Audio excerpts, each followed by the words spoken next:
Mulailah perjalanan itu 3 hari itu. Dimulai hari pertama, habis Isya Masjid Nabawi, pulang mereka berdua ke rumah. Abdullah bin Amr sempat merasa, ini pasti orang ini sholat tahajudnya luar biasa, penduduk surga kok. 3 kali lagi Nabi mengabarkan. Ternyata setelah habis sholat Isya mereka pulang, ngobrol sebentar di rumah. Setelah ngobrol sebentar di rumah, lalu kemudian ternyata laki-laki Ansor itu tidur. Abdullah bin Amr kaget, loh kok tidur? Penduduk surga nggak sholat tahajud. Kemudian dia merasa, oh mungkin nanti tengah malam sholat tahajudnya. Kemudian Abdullah bin Amr pura-pura tidur, tapi sebenarnya tidak tidur. Masya Allah ya, semangatnya sahabat kalau nyari ilmu kayak gitu.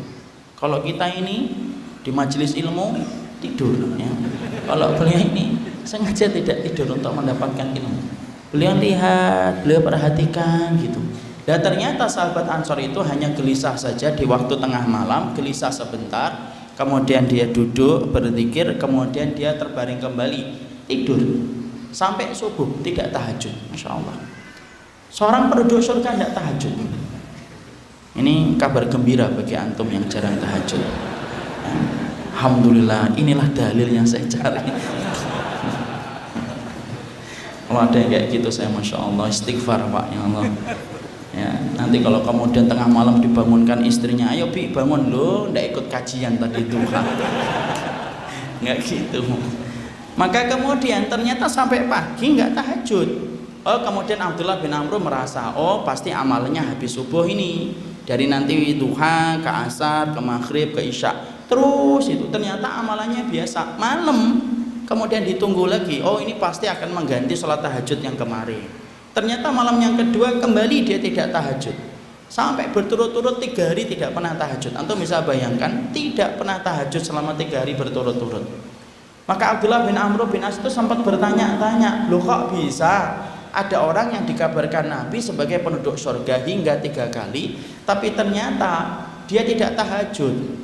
Karena kemudian tidak tahu jawabannya, Abdullah bin Amr bin As kemudian merasa, ya sudahlah, berarti kemudian mungkin dia menyembunyikan amal ibadah yang dia kerjakan dan dia lakukan.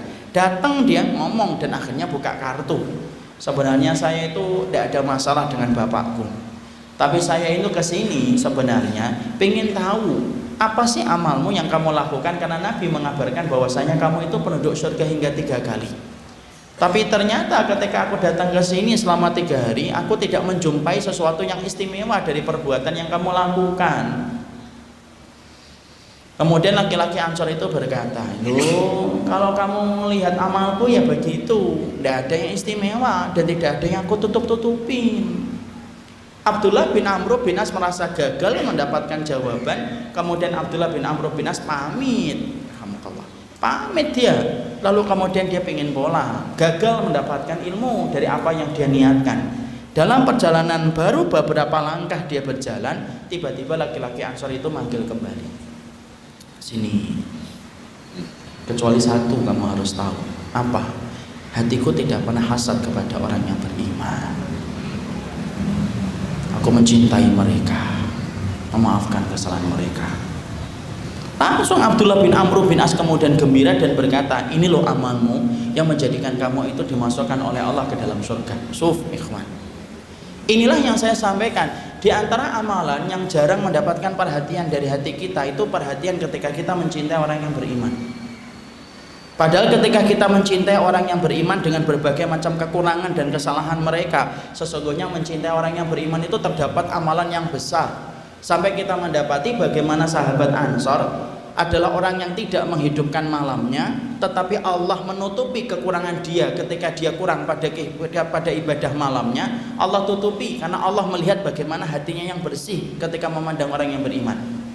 Hari ini ikhwan, maaf ya, majelis ilmu itu sudah ada di mana-mana dengan izin Allah.